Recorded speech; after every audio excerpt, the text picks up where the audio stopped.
Bonjour à tous et bienvenue sur La Retraite à 40 ans, le podcast pour prendre sa vie en main. Chaque dimanche, retrouvez une personne comme vous qui échange sans fil sur ses origines, ses ambitions, ses aspirations, sa relation à l'argent. Je m'appelle Victor Laura, je suis l'expert français du frugalisme et du mouvement FIRE, Financial Independence and Retire Early, indépendance financière et retraite précoce.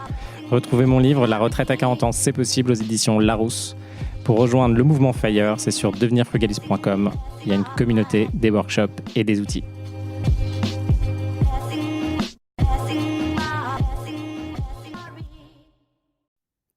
Bonjour à tous et bienvenue dans un nouvel épisode de La Retraite à 40 ans.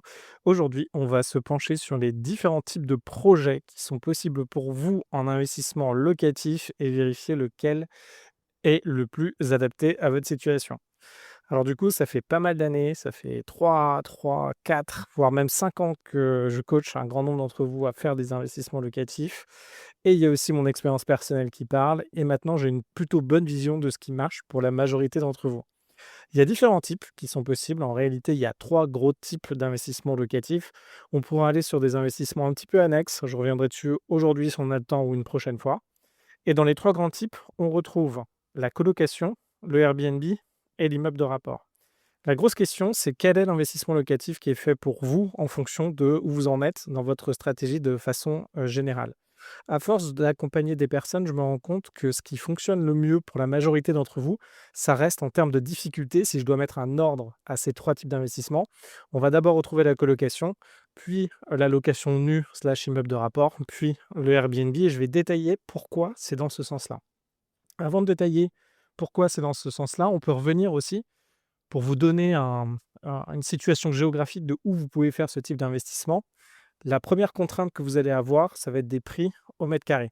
Quand on regarde la colocation, on peut monter quasiment jusqu'à du 3 000 € du mètre carré pour faire une colocation qui fonctionne. Pour tout ce qui est immeuble de rapport, on va plafonner dans les 1 200 € par mètre carré. Et pour ce qui est de Airbnb, il n'y aura pas de limite au mètre carré, mais attention à combien vous mettez, combien vous réalisez d'investissement. Et surtout, si votre stratégie Airbnb ne marche plus, qu'allez-vous faire du bien en tant que tel? Si on reprend ces 3 stratégies, pourquoi finalement la colocation, c'est ce qui marche le mieux pour la majorité d'entre vous? C'est parce que c'est quelque chose de simple. Si on reprend la colocation, on va pouvoir aller dans des zones où le prix au mètre carré est du coup jusqu'à 3 000 € par mètre carré, donc là c'est tout compris. Lorsqu'on va dans ces zones-là, on n'est finalement pas très loin de là où vous habitez. Si vous habitez à Paris, il suffit de vous éloigner en banlieue. Si vous habitez à Lyon, c'est la même chose. Et si vous habitez à Bordeaux, c'est la même chose. Donc le premier élément, c'est déjà en termes de distance géographique. Généralement, on va être proche de là où vous habitez. Alors attention, à chaque fois, il y a une double vérification à faire. Il y a une première vérification à réaliser qui est celle de la tension locative, donc de vérifier que vous allez bien avoir des personnes qui sont intéressées par louer des chambres en colocation. Pour ceux qui ne savent pas à quoi ressemble une colocation, le format le plus classique que moi je répète assez souvent, on va directement prendre un appartement de l'ordre de 80 mètres carrés et y mettre 4, 5 chambres, voire dans certains cas 6 chambres en fonction de la stratégie que vous allez vouloir réaliser. Ces appartements en colocation, on va être dans des budgets qui sont plus ou moins raisonnables. En Île-de-France, vous allez pouvoir faire des projets tout compris à 100-150 000 €. Donc pour la majorité d'entre vous, c'est une capacité d'emprunt que vous allez pouvoir réaliser. La deuxième partie, ça va être des projets qui vont être de l'ordre de 250 000, 200-250 000 €. Donc là, c'est des projets un petit peu plus conséquents qu'on va retrouver dans les banlieues des grandes villes. Et sinon, si vous voulez faire, par exemple, du Nice, on va arriver dans des 300 000 € de budget total pour faire une colocation. Et là, tout va dépendre du montant des chambres, à quel prix vous allez pouvoir louer une chambre pour vérifier si l'investissement est rentable. Donc là, on se rend compte qu'avec ces colocations, on peut rester proche de là où on est. On va avoir plusieurs locataires et on va pouvoir gérer finalement un ensemble qui est un appartement, qui est quelque chose de très performant et accessible. Pourquoi? Si on passe à la deuxième catégorie qui est l'immeuble de rapport, là on va se rendre compte qu'on a besoin déjà d'avoir plus d'expertise pour réaliser un immeuble de rapport ou une maison. Donc un immeuble de rapport, c'est une maison ou simplement un immeuble.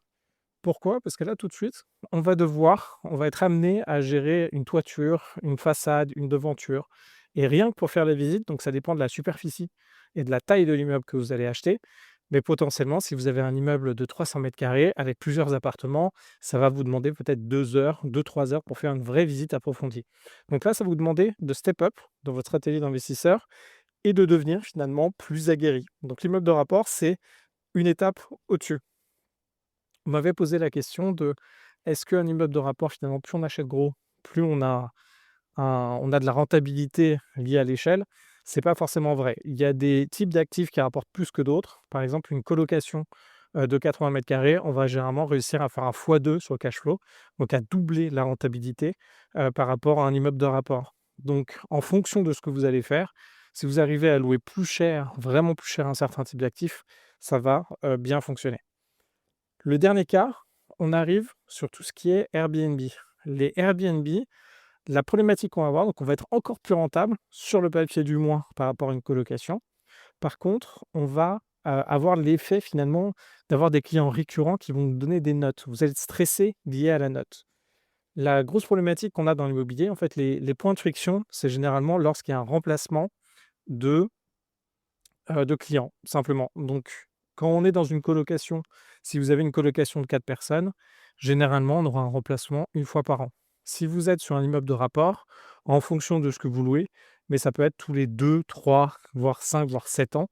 Et lorsque vous êtes sur du Airbnb, dans la majorité des cas, c'est un remplacement tous les 3 jours. Du coup, tous les 3 jours, vous allez être noté sur votre faculté à pouvoir bien gérer ce remplacement. Vous allez être noté sur votre qualité du ménage, vous allez être noté sur la qualité de vos équipements et vous allez avoir beaucoup de remplacements de personnes qui ne vont pas forcément prendre soin de votre logement.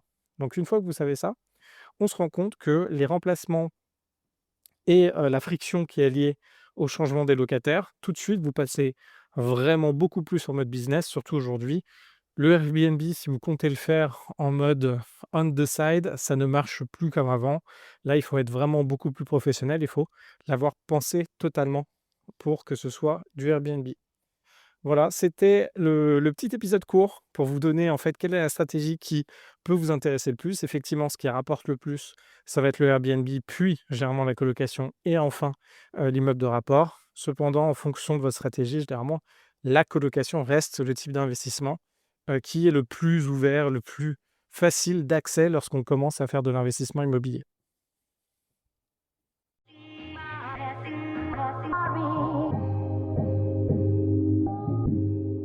Vous venez d'écouter un épisode de La Retraite à 40 ans.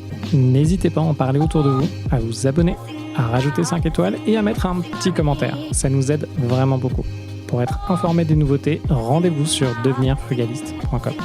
Une question? Je réponds sur LinkedIn, Victor Lora, Lora.